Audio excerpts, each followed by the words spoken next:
নমস্কার বন্ধুরা, আমি আপনাদেরকে আজকে যে বিষয়ে বলতে চাই সেটা হলো দা ন্যাশনাল সাইবার ক্রাইম রিপোর্টিং পোর্টালে আপনারা কিভাবে ব্যাংকিং রিলেটেড ফ্রড বা সাইবার যে সমস্ত ফ্রড বা সাইবার যে কেসগুলো হতে থাকে, যেগুলো হচ্ছে আপনার সোশ্যাল মিডিয়ার উপর বেস করে যেগুলো হয়ে থাকে, যে ক্রাইমগুলো হয়ে থাকে, এই ক্রাইমগুলোকে এগুলো আপনারা কিভাবে ডাইরেক্টলি অভিযোগ জানাবেন। তো চলুন আজকে আমরা the national cyber crime reporting পোর্টালের যে ওয়েবসাইটটা আছে সেই ওয়েবসাইটটা সম্পর্কে একটু বিশদে জেনে নিই। তো আমরা এখন এসে গেছি আহ, আমাদের ক্রোম ব্রাউজারে গিয়ে আপনারা এটা মোবাইল থেকেও করতে পারবেন। ক্রোম ব্রাউজারে গিয়ে আপনারা লিখবেন cyber crime portal, cyber crime cyber crime portal, cyber crime portal. তো সাইবার ক্রাইম পোর্টাল লিখে সার্চ করলে আপনার এরকম সাইবার ক্রাইম পোর্টাল খুলে যাবে। তো এখানে সিটিজেন লগ ইন বলে অপশনটা যেটা দেখতে পাচ্ছেন, এই সিটিজেন লগ ইনের উপর ক্লিক করবেন। সিটিজেন লগ ইনের উপর ক্লিক করার পর যারা নতুন রিপোর্ট করবেন, যারা এর আগে এই ওয়েবসাইটে আপনারা এখন পর্যন্ত রিপোর্ট করেননি, বেশিরভাগ মানুষই করেননি, তো যারা করবেন তারা কিভাবে করবেন সেটা বলে দিচ্ছি। এটা national cyber crime reporting portal, এটা ভারত সরকারের একটা পোর্টাল। এখানে আমরা কি করতে পারবো, বিভিন্ন ফ্রড, যেমন ধরুন ব্যাংকিং রিলেটেড কোনো ফ্রড, অথবা ধরুন ব্যাংক থেকে টাকা কেউ উল্টো পাল্টা বলে আমাদের থেকে নিয়ে নিয়েছে, বা ওটিপি কাউকে ভুলে শেয়ার করে দিয়েছেন, বা এমন হচ্ছে ইউপিআই এর মাধ্যমে কাউকে টাকা পাঠিয়ে দিয়েছেন, কেউ আপনাকে উল্টো পাল্টা বলে টাকা নিয়ে নিয়েছে। তো এইসব ক্ষেত্রে আপনি কিন্তু এই ওয়েবসাইটটার সাহায্যে সহজে রিপোর্ট করতে পারবেন আপনার এই ফ্রডের, এবং এই ওয়েবসাইটটা কিন্তু খুব কার্যকর। তো এখানে দেখুন, প্রথম যে পেজটা এখানে আছে আমাদের সিটিজেন লগ ইন, মানে আমরা যারা সিটিজেন, ভারতবর্ষের যারা নাগরিক, তারা আমরা কিন্তু এই পোর্টালের মাধ্যমে আমাদের অভিযোগ আমরা করতে পারবো। এই অভিযোগ করার জন্য আপনাকে থানাতে কোথাও যাওয়ার দরকার নেই, বাড়িতে বসেই আপনি কিন্তু এই ধরনের অভিযোগগুলো করতে পারবেন। তো যারা নতুন ইউজার, যারা পুরানো ঠিক আছে, যারা নতুন ইউজার, তারা এখানে click here for new user করবেন। Click here for new user করলে দেখুন এখানে সিলেক্ট স্টেট বলছে। সিলেক্ট স্টেট, আপনার যদি আমাদের ক্ষেত্রে ওয়েস্ট বেঙ্গল, আমরা ওয়েস্ট বেঙ্গল সিলেক্ট করে নেব। এখানে বলছে log in ID, log in ID এখানে প্রেফারেবলি ইমেল আইডি বলছে। তো আপনি ইমেল আইডি না দিতে পারেন, আপনি আপনার মোবাইল নাম্বারটা দিয়েও কিন্তু এখানে দিতেই পারেন। মোবাইল নাম্বার বা ইমেল আইডি যে কোনো একটা ইউজ করতে পারেন। দ্বিতীয়বারও আপনি মোবাইল নাম্বার দিলে দুবারই আপনি আপনার মোবাইল নাম্বারটা দেবেন, গেট ওটিপি করবেন। গেট ওটিপি করার সাথে সাথে আপনার মোবাইলে একটা ওটিপি যাবে, আর এই ক্যাপচাটা দেখে দেখে আপনি ফিল করে দিবেন। তো তারপর সাবমিট বোতামে ক্লিক করবেন। সাবমিট বোতামে ক্লিক করার পরে আপনার কিছু ডিটেলস চাওয়া হবে, যে ডিটেলস গুলো আপনার বাড়ি কোথায়, আপনার এসব বাড়ি কোথায় মানে কমন যেগুলো আপনার অ্যাড্রেস, এগুলো নেওয়া হবে। আপনার ইমেল আইডি, আপনার মোবাইল নাম্বার, এগুলো সব নেওয়া হবে। নিয়ে কিন্তু আপনার এই পোর্টালে একটা লগ ইন আইডি তৈরি হয়ে যাবে। যে লগ ইন আইডিটা আপনি এখানে যদি ইমেল আইডি চয়েস করতে পারেন, ইমেল আইডি এই লগ ইন আইডিটা। আর যদি আপনি অন্য কিছু, যদি আপনি ধরুন মোবাইল নাম্বার চয়েস করে দেবেন, অন্য কিছু চয়েস করছেন, তো সেটা আপনার থাকবে লগ ইন আইডি হিসাবে এখানে থেকে যাবে। তো লগ ইন এরপরে আপনি এখানে দেখুন, এবার দেখুন এখানে আপনি যখনই আপনার ওটা করে দেওয়ার পর, এখানে আপনি যখনই ওখানে ভেতরে যে এটা খুলে যাওয়ার পর যেগুলো দ্বিতীয় প্রোগ্রাম আমি দেখাচ্ছি না, এগুলো সাধারণ ব্যাপার আছে, এগুলো আপনারা দেখে নিয়ে করে নেবেন। তো এখানে ক্লিক হেয়ার ফর নিউ, এখানে আপনি দেখবেন লেখা থাকবে ক্লিক হেয়ার ফর নিউজের, এখানে থাকবে। এখানে আপনি আপনার যে লগ ইন আইডিটা ক্রিয়েট করেছেন দেবেন, আপনার মোবাইল নাম্বার দেবেন, গেট ওটিপি করবেন, ওটিপি আসবে, এই ক্যাপচারটা বসাবেন, সাবমিট করবেন। সাবমিট করার পরে আপনার এইরকম একটা পেজ খুলে যাবে। তো এখানে এই ওয়েবসাইটটা, তো এই পেজটা যখন খুলে যাবে, এই পেজে আপনি কি করতে পারবেন না, রিপোর্ট করতে পারবেন। দেখুন প্রথমে আমরা যখন খুলে যাচ্ছি ইনসিডেন্ট ডিটেলস, তো এখানে ক্যাটাগরি অফ কমপ্লেন, আপনি কি ধরনের কিসের জন্য আপনি সাইবার ক্রাইমে রিপোর্ট করতে চাইছেন। 10 ধরনের ক্যাটাগরি আছে দেখুন, online and social media related crime, online financial fraud, hacking, damage to computer system ETC, online cyber trafficking, online gambling, betting, তারপরে হচ্ছে র্যানসামওয়্যার, ক্রিপ্টোকারেন্সির যে ক্রাইম সেটা, cyber terrorism, any other cyber crime.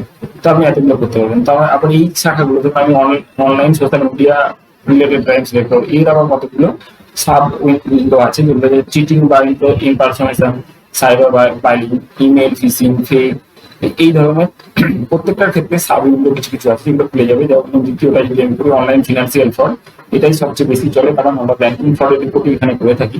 তো এই অনলাইন ফিনান্সিয়াল ফ্রডের মাধ্যমে আপনি কি পাচ্ছেন, আধার এনেবল পেমেন্ট সিস্টেম, মানে এলপিএস এর মাধ্যমে যদি আপনার টাকা ফ্রড হয়ে থাকে, চুরি হয়ে থাকে, সেটা আপনি এখানে বলতে পারবেন। Business email compromise, email take over, যদি আপনার বিজনেস ইমেল কম্প্রোমাইজ হয়ে থাকে, চুরি হয়ে থাকে, বা কেউ নিয়ে থাকে, ইমেল টেক ওভার হয়ে থাকে, সেটা ডেবিট ক্রেডিট কার্ড ফ্রড, সিম সোয়াপ ফ্রড, এগুলোর জন্য এখানে রিপোর্ট করতে পারবেন। ডিম্যাট ডিপোজিটরি ফ্রড, ডিম্যাট যেগুলো আছে ডিম্যাটে যদি ডিপোজিটরি শেয়ার মার্কেট সম্পর্কিত কোনো ফ্রড হয়ে থাকে সেটাও রিপোর্ট করতে পারবেন। ই ওয়ালেট রিলেটেড ফ্রড, যেমন ধরুন ফোনপে যে ওয়ালেট হয়, পেটিএম যে ওয়ালেট হয়, এরকম যে ওয়ালেট রিলেটেড কোনো ফ্রড হলে সেটাও রিপোর্ট করতে পারবেন।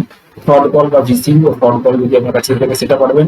ইন্টারনেট ব্যাংকিং, আপনি যখন কাউকে ইন্টারনেট ব্যাংকিং কেউ আপনার কাছ থেকে বুঝিয়ে শুনিয়ে ইন্টারনেট ব্যাংকিং এর আইডি পাসওয়ার্ড চুরি করে নিয়ে আপনার টাকা ট্রান্সফার করে নিচ্ছে, তো সেই হিসাবে করতে পারবেন। আর ইউপিআই রিলেটেড ফ্রড, এগুলো ফোন পে করি, আমরা গুগল পে করি, এগুলো করি, এই ফ্রডের আমরা রিপোর্ট করতে পারবো। তো আমরা ইউপিআই রিলেটেড ফ্রডের যদি রিপোর্ট করি, আমাদেরকে দেখুন প্রথমে দিয়ে দিচ্ছে সাব ক্যাটাগরি কমপ্লিট, আমি অনলাইন ফাইন্যান্সিয়াল ফ্রড করলাম, sub category UPI related fraud. তো এখানে দিচ্ছে হ্যাভ ইউ লস্ট মানি, আমি এখানে ইয়েস করে দিলাম। ইয়েস করে দেওয়ার পরে একটা উইন্ডো খুলে যাচ্ছে যেখানে ভিকটিম অ্যাকাউন্ট ডিটেলস। তো এখানে যে আপনার নিজের যে অ্যাকাউন্ট, সেই অ্যাকাউন্ট ডিটেলস দিতে হবে। এখানে দেখুন ব্যাংক, আপনার যে কোন ব্যাংকে অ্যাকাউন্ট আছে, আবার ধরুন যদি স্টেট ব্যাংক অ্যাকাউন্ট থাকে, আপনি স্টেট ব্যাংকটাকে এখানে সিলেক্ট করে নেবেন। স্টেট ব্যাংকটাকে আপনি এখানে সিলেক্ট করে নেবেন, স্টেট ব্যাংক অ্যাকাউন্টটা সিলেক্ট করে দেবেন। এবার এখানে বিপি, আমি ইউপিআই এর মাধ্যমে করি, তো আমি ফোন পের মাধ্যমে টাকা নিয়ে নিচ্ছি, তো আমি এখানে ফোন পে ইউজ করি। এখানে ধরুন ফোন পে কে আমি ইউজ করি। এবার আপনার অ্যাকাউন্ট নাম্বারটা, যে আপনার এসবিআই ব্যাংকের স্টেট ব্যাংক অফ ইন্ডিয়ার যে অ্যাকাউন্ট নাম্বার, সেই অ্যাকাউন্ট নাম্বারটা দেবেন, অথবা আপনি আপনার ইউপিআই আইডিটাও দিতে পারেন, ফোন পে যে ইউপিআই আইডি, তবে অ্যাকাউন্ট নাম্বার দিতে বলবো। আচ্ছা, এবার যদি ফোন পে থেকে হয়ে থাকে, ফোন পে থেকে কিন্তু লেখা আছে দেখুন ট্রানজাকশন আইডি টি দিয়ে অনেকগুলো নাম্বার দেওয়া আছে, ওটা লিখবেন। আপনাকে সেখানে ফোন পে ক্ষেত্রে আপনি যে ইউটিআর নাম্বার, টাকা পাঠানোর সময় যে ইউটিআর নাম্বারটা পাচ্ছেন, ওই ইউটিআর নাম্বারটা দেবেন, দিয়ে আপনি এখানে এন্ট্রি করে দেবেন ইউটিআর নাম্বার। প্রত্যেকটা ট্রানজাকশনের জন্য, প্রতিটা টাকা পাঠানোর জন্য একটা একটা করে নতুন ইউটিআর নাম্বার, সে 1 টাকা পাঠালেও একটা তৈরি হবে, আর 1000 টাকা পাঠালেও হবে, আর 50,000 টাকা পাঠালেও হবে। তো সেই ইউটিআর নাম্বার গুলো এখানে বসাবেন, অ্যামাউন্ট বসাবেন, ট্রানজাকশন ডেট বসাবেন কবে হয়েছে, আর ট্রানজাকশন টাইম। মোটামুটি যদি টাইম না জানা থাকে, দেখবেন ফোনপে বা গুগল পের উপরে টাইম দেওয়া থাকে, যদি টাইম না জানা থাকে মোটামুটি একটা টাইম বসিয়ে দেবেন, দিয়ে এখানে সেভ করে দেবেন। সেভ করার সাথে সাথে আবার কিন্তু একটা করে এরকম যতগুলো ট্রানজাকশন করবেন প্রত্যেকটার জন্য নতুন ট্রানজাকশন আইডি টাইম দিয়ে এটা কিন্তু ভরতে হবে এবং সাবমিট করতে হবে। দেখুন এখানে এই অ্যাপ্রক্সিমেট কবে হয়েছিল, এখানে তারপরে দ্বিতীয় সাসপেক্ট অ্যাকাউন্ট ডিটেলস, যদি আপনি যে অ্যাকাউন্টে টাকাটা পাঠিয়েছেন সেটা থাকে, সেখানে আপনি সাসপেক্ট অ্যাকাউন্টের ডিটেলস গুলো এখানে ভরতে পারবেন, সাসপেক্ট অ্যাকাউন্টের ব্যাংক, ওয়ালেট, এগুলো সব ভরতে পারবেন। আর এখানে তারপরে যেটা আছে সেটা হচ্ছে আপনার is there any delay reporting, তো হচ্ছে যে আপনার কি রিপোর্ট করতে দেরি হয়েছে, তো রিপোর্ট করতে দেরি সাধারণত হয় না, ও 1-2 মাস হলেও ওই ইএস দিয়েই চালাবেন। আর হোয়ার ডিড ইনসিডেন্ট, ঘটনাটা কোথায় ঘটেছিল, এখানে ইমেলে হয়েছে, আপনার সাথে কিভাবে কন্ট্যাক্ট করেছিল দুষ্কৃতীরা, email, Facebook, Instagram, Snapchat, Twitter, WhatsApp, এসব আছে, এগুলো দিয়ে দেবেন। দিয়ে দেখুন একটা দিয়ে আর একটা ডকুমেন্টস, আমি যখন টেলিগ্রাম যখন করলাম, টেলিগ্রাম এখানে লিখে দিলাম যে টেলিগ্রাম নাম্বারটা, তারপরে এখানে চুজ ফাইল করে সেখানে আপনি কি করলেন, আপনার যে ডকুমেন্টসটা আছে সেই ডকুমেন্টসটা ঢুকিয়ে ডকুমেন্টস এখানে ইনসার্ট করে আর অ্যাড করে দিলেন। অ্যাড করে দিলে ওই ডকুমেন্টসটা অ্যাড হয়ে যাবে। এবার এখানে আপনি যে আপনার অভিযোগটা কি সেটা দু চারটে কথাই লিখলেন।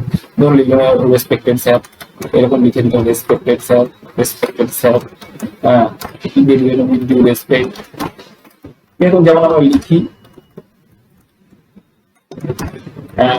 humble submission। তো আমরা যে ঘটনাটা ঘটেছিল সেটা ছোট করে আগে একটা ওয়ার্ডে লিখে নেবেন, লিখে নিয়ে তারপরে ওটা এখানে কপি করে পেস্ট করে দেবেন, ঠিক আছে। তবে মাথায় রাখবেন এটা কিন্তু 1200 1500 যা খুশি লিখলেও হবে, অসুবিধা নেই, কিন্তু তাও লেখার চেষ্টা করবেন। 1500 ক্যারেক্টার আছে, আপনাকে মোটামুটি এটা 300 ক্যারেক্টার মিনিমাম লিখতেই হবে, এটা যেন মাথায় থাকে। এই 200 ক্যারেক্টার মিনিমাম লিখতেই হবে।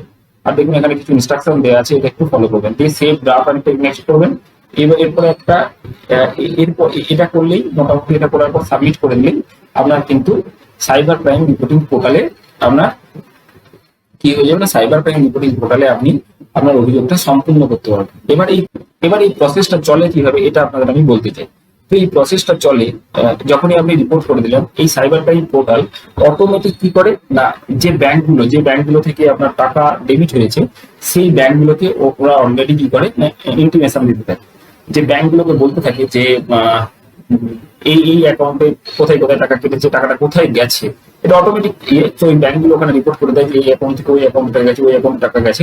তো ওটা কি হয়, ওটা একটা ওরা রিপোর্ট করে দেয়, যে পোর্টালটার উপরে ব্যাংকগুলো রিপোর্ট করে সেটা হচ্ছে সাইবার পুলিশ পোর্টাল। তো সাইবার পুলিশ এবার যখন পুলিশের কাছে এরকম অভিযোগটা আপনার লোকাল থানা বা আপনার লোকাল যে সাইবার ক্রাইম পিএস আপনি সিলেক্ট করেছেন, সেই সাইবার ক্রাইম পিএস এ যখন কমপ্লেনটা যায়, ওইখানে পুলিশ কর্মচারীরা বা ওখানে যে পুলিশ অফিসার আছেন উনি দেখতে পান যে ওই কমপ্লেনটা, ওই টাকাগুলো কোথায় কোথায় গেছে। তো সেইভাবে যে যে অ্যাকাউন্টে টাকা গেছে তার ডিটেলস নিয়ে ওনারা কিন্তু এটা ওনাদেরকে ধরতে পারেন। অথবা যদি সেই মুহূর্তে অথবা যদি আপনি তাড়াতাড়ি রিপোর্ট করে দেন, যদি টাকাটা সেই যে অ্যাকাউন্টে আপনি পাঠিয়েছেন সেই অ্যাকাউন্ট থেকে টাকাটা যদি তখন না ট্রান্সফার হয়ে থাকে, তো ওই অ্যাকাউন্টে টাকাটা হোল্ড হয়ে যাবে। হোল্ড হয়ে গেলে কিন্তু টাকাটা হোল্ড হয়ে গেলে কিন্তু আপনার ফেরত পাওয়ার চান্স কিন্তু পুরোটাই, যতটা হোল্ড হবে পুরো টাকাটাই কিন্তু আপনি ফেরত পেয়ে যাবেন। ঠিক আছে, তো এই ক্ষেত্রে তাই বলবো যে যত তাড়াতাড়ি সম্ভব যখনই বুঝতে পারছেন যে আপনার সাথে কোনো ফ্রড হয়ে গেছে, সঙ্গে সঙ্গে কিন্তু ন্যাশনাল সাইবার ক্রাইম রিপোর্টিং পোর্টালে কিন্তু রিপোর্ট করতে ভুলবেন না। এছাড়া মনে রাখবেন যে 1930 এই নাম্বারে কল করেও কিন্তু আপনি সাইবার ক্রাইম রিপোর্ট, সাইবার ক্রাইমের যে সমস্ত ক্রাইম ওগুলো আছে এই ঘটনাগুলো কিন্তু রিপোর্ট করতে পারবেন। এগুলো ওনার নিজের ভাষায়, বাংলা ভাষাতেই আপনি রিপোর্ট করতে পারবেন, কোনো সমস্যা নেই। আশা করি ভিডিওটা আপনাদের প্রত্যেকের ভালো লেগেছে। ভালো থাকবেন, সঙ্গে থাকবেন, সুস্থ থাকবেন। নমস্কার।